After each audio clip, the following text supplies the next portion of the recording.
مديح الهادي تنتظم، ضاءت بالمختار الظلم، رحل في مولده النغم. قسما بالله رب العالمين وقضينا غير دين الله دين، فهو دين الحق دين الأنبياء إنه الإسلام. زکات اسلام کے جو ارکان ہے ان ارکان میں بڑا اہم رکن ہے. جیسے نماز اسلام کا رکن ہے، روزہ رکن ہے، حج رکن ہے، اسی طرح زکات بھی رکن ہے. اسلام کا جو خیمہ ہے اس کے 5 ستون ہے. درمیانہ ستون کلمہ لا الہ الا اللہ، اور اس کے باقی جو 4 ستون ہے وہ نماز، روزہ، زکات، حج، یہ اس کے ستون ہیں. معاشرے میں عام طور پر زکات کو اتنا اہم نہیں سمجھا جاتا جتنا کہ نماز کے بارے میں اہمیت ہے. حالانکہ قرآن کریم میں جہاں اللہ تبارک و تعالی نے نماز کا ذکر فرمایا وہاں متصل زکات کا تذکرہ فرمایا. اقیموا الصلاۃ وآتوا الزکاۃ یقیمون الصلاۃ ویؤتون الزکاۃ. جہاں جہاں نماز کا ذکر ہے وہی گویا کہ اہمیت کے اعتبار سے دونوں برابر. ایک کا تعلق بدن کے ساتھ ہے، دوسرے کا تعلق مال کے ساتھ ہے. اب عام طور پر کچھ لوگ تو سرے سے اس کو فرض سمجھتے نہیں ہیں اور وہ کہتے ہیں یہ ہم نے کمایا، ہم نے حاصل کر لیا، اس لیے ہمارا اس پر حق ہے. اس میں کوئی شک نہیں ہے کہ بندے نے کمایا ہوتا ہے اور اسی کا اس پر حق ہے، لیکن اللہ تبارک و تعالی کا حق نکالنے کے بعد. اور یہ اللہ تبارک و تعالی کا حق ہے کہ جو بندہ زکات کی صورت میں نکالتا ہے، اور وہ ہے بھی بڑا تھوڑا سا، اگرچہ جس کو اللہ نے زیادہ دیا ہوتا ہے نا وہ جو نکالتا ہے تو پھر اس کو لگتا ہے کہ یہ زیادہ ہے، ورنہ بہت تھوڑا سا ہے. 100 میں 2.5 روپے. اب 100 میں 2.5 روپے کوئی اتنی بڑی رقم نہیں ہے، لیکن چونکہ جب بندہ کروڑ اللہ دے دیتا ہے تو کروڑ میں چونکہ 2.5 لاکھ بن جاتا ہے. وہ یہ تو دیکھتا ہے کہ میں نے 2.5 لاکھ دینے ہیں، لیکن یہ نہیں دیکھتا کہ مجھے اللہ نے دیا بھی تو کروڑ ہے نا. یعنی آپ ریشو دیکھو، یہ نہ دیکھو کہ میں دے کیا رہا ہوں. جو دینے اللہ تبارک و تعالیٰ نے اتنا بڑا فضل کیا، اتنا اللہ تبارک و تعالیٰ نے آپ کو عطا کیا کہ آپ کو 2.5 لاکھ تک زکات دینے کا اللہ تبارک و تعالیٰ نے آپ کو حکم دیا، اور اللہ تبارک و تعالیٰ آپ کو یہ ہمت دے رہے کہ آپ 2.5 لاکھ کی زکات ادا کریں. اب زکات کا جو نصاب ہے اس کو سمجھنے میں تھوڑی سی لوگوں کو دشواری آتی ہے کہ بھئی یہ زکات کا نصاب کیا ہے اور کون کون سے اموال ہیں جن کی زکات دی جاتی ہے. چنانچہ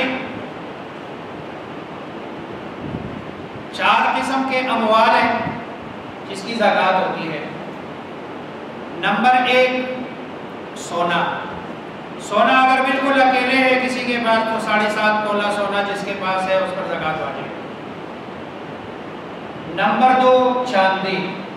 52.5 تولہ چاندی اگر کسی کے پاس ہے تو اس کے اوپر بھی زکات واجب ہے. نمبر 3 نقدی. اگر کسی آدمی کے پاس 52.5 تولے چاندی کے برابر نقد رقم موجود ہے تو وہ بھی صاحب نصاب ہے اور وہ بھی زکات ہے. اب عام طور پر کہ بھائی 52.5 تولے چاندی کے لیے نقدی کا کیسے پتہ چلے، تو کوئی اتنا بڑا مشکل نہیں ہے. آپ سارے پڑھے لکھے لوگ ہیں، گوگل نکالیں اور آج کی چاندی کی فی تولہ ریٹ نکال لیں. آج کی قیمت ہے 1717 روپے. آج کی چاندی کی قیمت ہے 1717 روپے. اب 1717 ضرب 52.5 تقریباً 91,142 روپے بنتا ہے. یہ بڑا آسان ہے، سمپل ہے. آپ نے چاندی کی قیمت نکالنی ہے اور چاندی کی قیمت آپ کو روز کا پتہ چل جاتا ہے. پتہ کہاں سے چلے گا؟ گا گوگل سے آپ کھول کے دیکھ لیں چاندی، آج کے چاندی کی قیمت، تو آپ کو آج کی چاندی کی قیمت پتہ چل جائے گی، اور پتہ چل گئے اس کو 52.5 سے ضرب دے دیں۔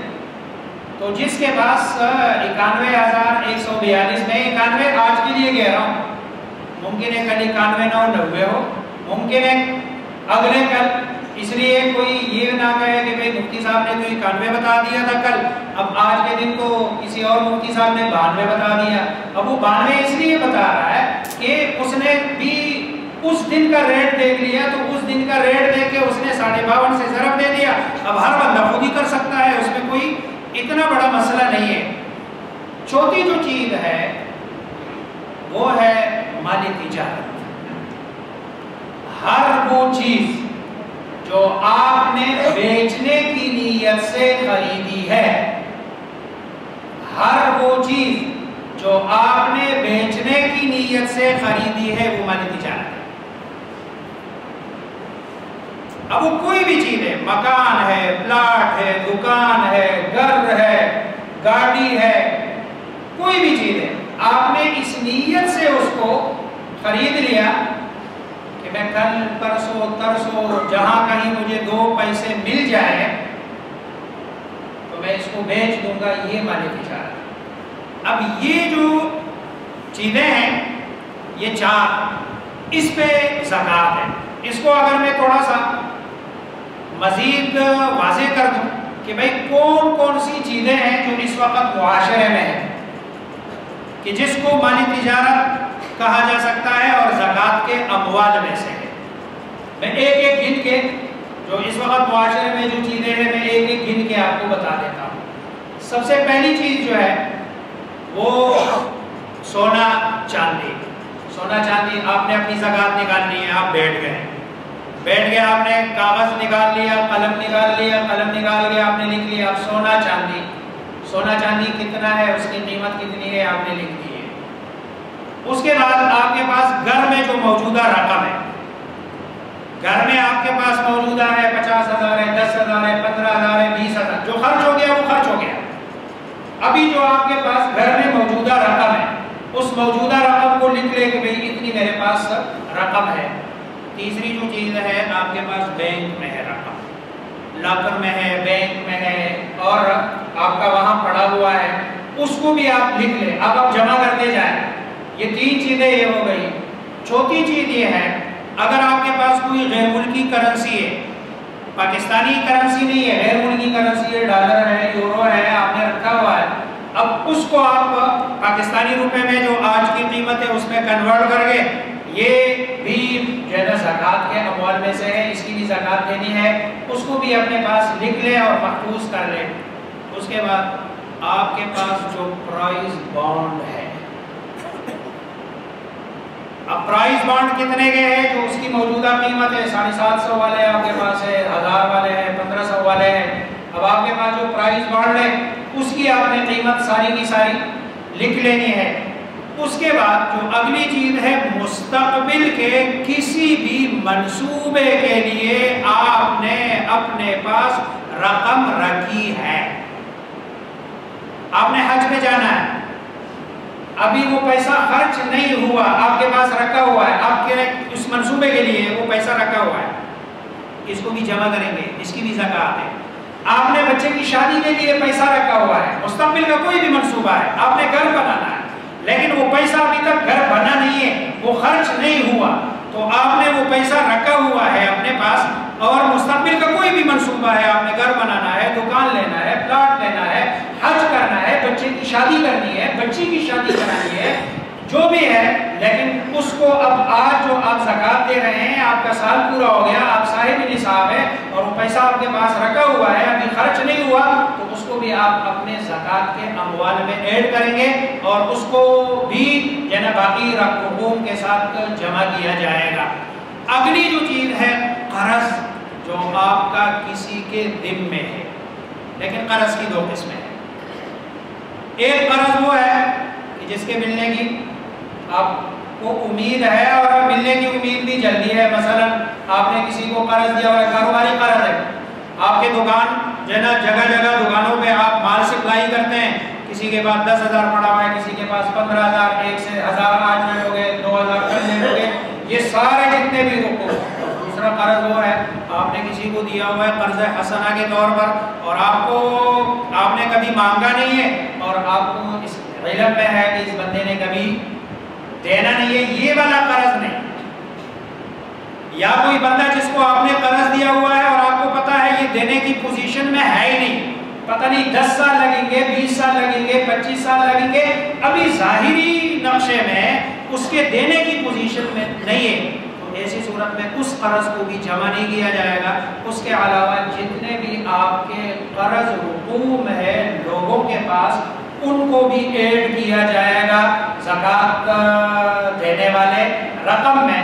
اس کے بعد جو آپ نے اگر کوئی چیز لینی تھی، مثلا آپ نے پلاٹ کا سودا کیا ہوا ہے، پلاٹ ابھی آپ نے لیا نہیں، آپ نے ایڈوانس میں کوئی رقم دی ہے، چیز آپ کو نہیں ملی، رقم ایڈوانس میں دی ہے، یہ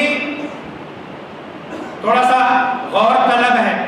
آپ نے ابھی چیز لی نہیں ہے، اگر چیز لے لی ہے تو اس کی زکوٰۃ نہیں ہے اگر وہ مالی تجارت میں سے نہیں ہے. مثلا آپ نے گھر بنانے کے لیے پلاٹ کا سودا کیا، ابھی پلاٹ آپ کو ملا نہیں ہے، لیکن آپ نے ایڈوانس میں 2 لاکھ روپے دے دیے، 3 لاکھ روپے دے دیے، 4 لاکھ روپے دے دیے. آپ نے گاڑی بک کی ہوئی ہے، ابھی آپ کی گاڑی وہاں شو روم میں ہے اور ابھی آپ کو ملی نہیں ہے، ٹویوٹا والے کمپنی کے پاس ہے، ابھی بنی نہیں ہے وہ گاڑی، آپ نے بنانے کے لیے دی ہوئی ہے، آپ نے اس کے 5 لاکھ روپے یا 6 لاکھ روپے یا 10 لاکھ روپے جمع کیے ہوئے ہیں، وہ پیسہ بھی زکوٰۃ میں جمع کیا جائے گا.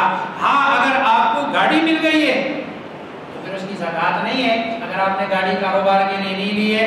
لیکن اگر گاڑی نہیں ملی تو ایڈوانس میں آپ نے جو بھی رقم کسی کو دی ہوئی ہے اور ابھی وہ چیز قبضے میں نہیں لی ہے تو زکوٰۃ کے حکم میں اس کو بھی جمع کیا جائے گا.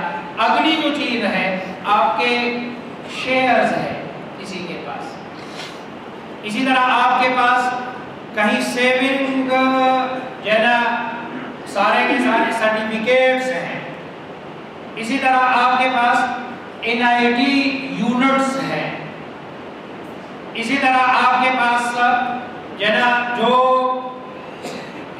سیونگ سرٹیفکیٹس ہیں، یہ سارے کے سارے اس کی بھی رقم لگا کے ان میں جمع کیا جائے. اگلی جو چیز ہے جو اس وقت زیادہ لوگ اس میں ہے، اگر کسی کے پاس دکان، مکان، پلاٹ، دکان، مکان، پلاٹ اور اس کی نیت بیچنے ہی کی ہے، دکان، مکان، پلاٹ اور نیت خالص بیچنے کی ہے، چاہے بیچنا کسی بھی مقصد کے لیے ہو. بعض لوگ پوچھتے ہیں بچوں کی شادی کے لیے میں نے رکھا ہوا ہے اس کے لیے بیچوں گا، آگے مقصد آپ کا کچھ بھی ہے اس سے شریعت کو غرض نہیں ہے. میں جو بتا رہا ہوں دکان، مکان اور پلاٹ، اگر نیت بیچنے کی ہے کہ میں نے اس کو بیچنا ہے تو پھر اس صورت میں، اور یہ نیت آپ کی خریداری کے وقت بھی تھی، درمیان میں بھی بیچنے کی نیت تھی اور اب بھی بیچنے ہی کی نیت ہے، کسی بھی وقت آپ کی یہ نیت تبدیل نہیں ہوئی تو اس مکان، دکان اور پلاٹ کی قیمت لگا کر وہ بھی انہی اموال کے ساتھ جمع کیا جائے. اب اس کی 2 صورتیں اور ہیں. ایک صورت تو یہ ہے کہ آپ نے پلاٹ لیا، مکان لیا یا کوئی آپ نے دکان لیا، آپ کی نیت بیچنے کی نہیں ہے، دکان کرائے پہ دینے کی ہے، پلاٹ سے مکان بنا کے کرائے پہ دینے کی نیت ہے، یا آپ کا مکان اس لیے آپ نے کہ میں نے اس کو کرائے پہ دینا ہے، خالص یہی نیت ہے، یا نیت ڈولا ڈول ہے، کبھی آپ کہتے ہیں میں نے بیچنا ہے، کبھی کہتا ہے کرائے پہ دینا ہے، کبھی کہتا ہے میں نے بیچنا ہے، کبھی کہتے ہیں کہ میں نے.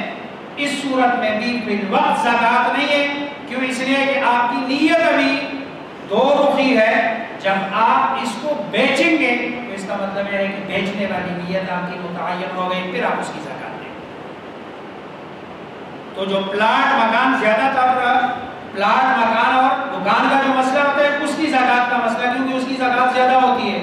بسا اوقات بندہ کہتا ہے کہ بھئی میرے پاس تو 5 کروڑ کا پلاٹ ہے، اب 5 کروڑ کے پلاٹ میں اگر 20 کروڑ 2.5 لاکھ روپے ہو گیا، یہ تو اچھے خاصے پیسے ہو گئے. دیکھو آپ اس کو نہ دیکھو کہ یہ زکات والے پیسے اچھے خاصے ہو گئے، یہ دیکھو کہ مجھے اللہ نے دیا کتنا ہے. مجھے اللہ تبارک و تعالی نے 5 کروڑ کا مالک. اور آخری بات جو چیز ہے وہ یہ ہے، آپ کے جتنے بھی کہیں آپ کے کسی کے ساتھ انویسٹمنٹ ہے، چاہے مزاربت کی بنیاد پر ہے، چاہے مشارکت کی بنیاد پر ہے، آپ کی جتنی انویسٹمنٹ ہے یہ بھی اس کے ساتھ جمع کر لیں گے. یہ سارے پیسے جو میں نے بتائے ہیں اس کو جمع کر لیں، اور جمع کر کے اس کو 40 پہ تقسیم کر لیں. تو 40 پہ تقسیم کرنے کے بعد یہی آپ کی زکات بنے گی. اب اس سے کون کون سی چیزیں آپ نے منہا کرنی ہے؟ نمبر 1، اگر آپ نے کسی کا قرض دینا ہے، کسی کا ادار دینا ہے، لیکن ادار بھی 2 قسم پر ہے. یہاں پر بھی ادار 2 قسم پر ہے. ایک ادار وہ ہوتا ہے کہ جو آپ نے کسی اپنی ضرورت کے لیے لیا ہے، اور ایک ادار وہ ہے جو کاروباری بنیادوں پہ آپ نے اٹھایا ہے. اب مثلا آپ کی ایک فیکٹری لگی ہوئی تھی، فیکٹری میں آپ کو ایک مشین کی ضرورت تھی. اب آپ نے مشین اٹھایا ہے ادار میں. اب چونکہ اس کارخانے کے اندر جو آپ کی مشینری ہے، اس مشینری کے اوپر زکات نہیں ہے، چاہے وہ کروڑوں روپے کی مشینری کیوں نہ ہو، چاہے کروڑوں روپے کی تعمیرات کیوں نہ ہو، اس پر زکات نہیں ہے. اس لیے اس کے لیے اٹھایا ہوا جو قرض ہے وہ رقم بھی قرض کے اندر سے اس کو منہا نہیں کیا جائے گا. قرض 2 قسم پر ہے، جو آپ نے اپنی ذاتی مقصد کے لیے، مثلا کھانے پینے کے لیے اٹھایا، یا آپ نے کاروبار کو بڑھانے میں جو خام مال ہے اس کے لیے اٹھایا. مثلا آپ نے فیکٹری لگائی ہوئی ہے، فیکٹری لگانے کے لیے آپ کو پلاسٹک کی ضرورت ہے، اس کے لیے آپ نے ادار اٹھایا. چونکہ وہ پلاسٹک جو خام مال ہے اس کی زکات ادا کرنی پڑتی ہے، اسی لیے اس کے لیے اٹھایا ہوا جو قرض ہے اس کو بھی زکات سے منہا کیا جائے گا، ورنہ تو منہا نہیں کیا جائے گا. دوسری چیز، آپ نے اگر کمیٹی ڈالی ہوئی ہے، اب کمیٹی جو ڈالی ہوئی ہے اس کے جو اگر آپ نے کمیٹی لے لی ہے اور ابھی آپ کے ذمے اس میں کچھ پیسے بقایا ہے، کروڑ کی کمیٹی تھی، آپ نے کمیٹی کروڑ کی لے لی ہے، 50 لاکھ آپ نے دے دیے، 50 لاکھ روپے ابھی آپ نے آگے دینے ہیں. وہ 50 لاکھ روپے آپ اپنے اس پورے رقم سے اس کو منہا کریں گے. آپ نے کوئی چیز لی ہے قسطوں پر، اب آپ نے چیز تو لے لی ہے، اس کو استعمال نہیں کر رہے ہیں، لیکن ابھی قسط واجب الادا ہے، تو جو واجب الادا قسطیں ہیں ان سب کو اس سے منہا کیا جائے گا. اور جس دن آپ زکات دے رہے ہیں اس دن تک بچوں کی فیسیں، اسی طرح یوٹیلیٹی بلز، آپ کے جو اخراجات ہیں جو اس دن تک کے آپ کے ذمے واجب الادا ہے، ان سب کو بھی اس سے منہا کیا جائے گا. ہاں اگر اگلے دن آپ نے فیس دینی ہے اور تاریخ ابھی اس کی نہیں آئی، اس کو اس سے منہا نہیں کیا جائے گا. اب یہ چیزیں منہا کر دے اور اس طرح کی جو چیزیں ہیں وہ جمع کر دے اور 40 میں تقسیم کر دے، تو آپ کو اپنا پتہ چل جائے گا کہ میرے ذمے زکات لاکھ کی ہے، 2 لاکھ کی ہے، 3 لاکھ کی ہے، 4 لاکھ کی ہے. اور اگر کچھ چیزیں ہیں انشاءاللہ اس کو اگلے جمعے اس پہ بات کریں گے. اللہ مجھے آپ سب کو سمجھنے